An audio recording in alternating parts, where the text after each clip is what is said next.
Hello, my name is Lee, and today I'd like to show you the use of operator in Ableton Live 9, which is essentially a synthesizer. If you look over on this left-hand part, you can see that it gives you 4 different oscillators to work with it, frequency oscillators, that can all be used simultaneously, each with their own envelope and waveform pattern that allows you to create some very interesting instruments.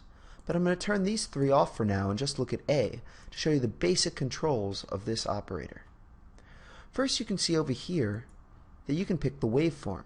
It's a little out of the screen, but I'll show you. Look, you can pick a sawtooth there, and you can see just saw 3, or square 8, and now you can see 8 partials there, or square 64, and it gives the full range spectrum.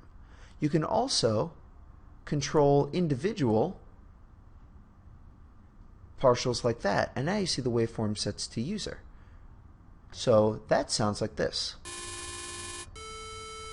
It's pretty low because this primary partial is so low, and it goes back up. But let's just put it back to, let's say, a square 6, and now a sine wave, just like that. Basic sine wave. You can do specific frequency controls here, or you can do a fixed frequency that won't be based off of MIDI input this way. It's usually nice to leave this alone so that you can have a MIDI device give you your initial frequency. Coming over to here, you can see the filter. I'm going to turn that on. And the filter has its own envelope, just like that. As with each of these oscillators have their own unique envelope. But on the filter, I'm going to leave the envelope alone for now so that that can just be controlled right here in each of the individual oscillators. But if you come over to this area of the filter, you can see that you get a different selection of choices. It's a little out of the screen, but trust me. So you saw low, there's a standard band, a standard high filter, or you can use those as a base and control it yourself, just like that. As you notice, just moving this pip here changes the filter points over here. Just as so. So let's see what that sounds like.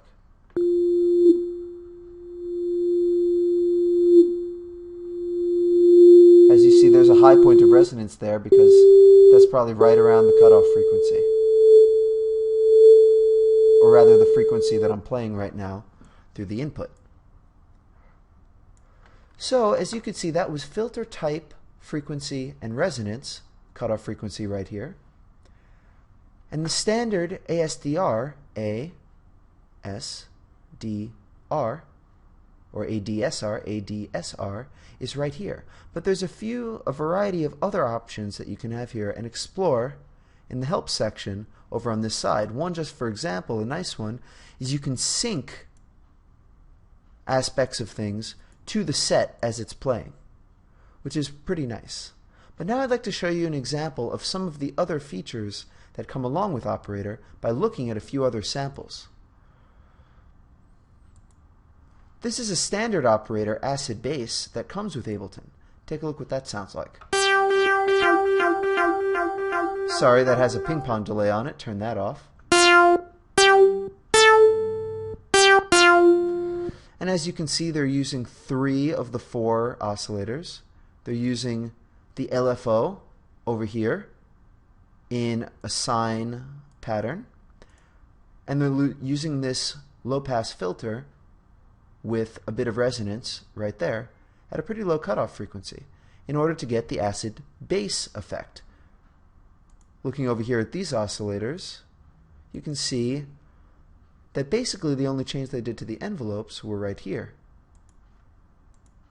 So, to give an example of what each of those sounds like, let's take a look at this.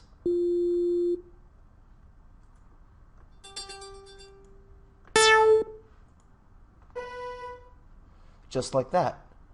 And now I made this little track here, which I'm just going to play on this one right here for now, and the whole set.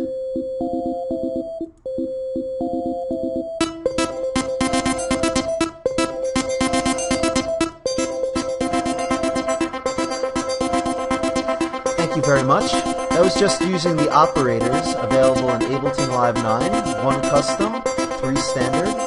I hope you enjoyed the lesson.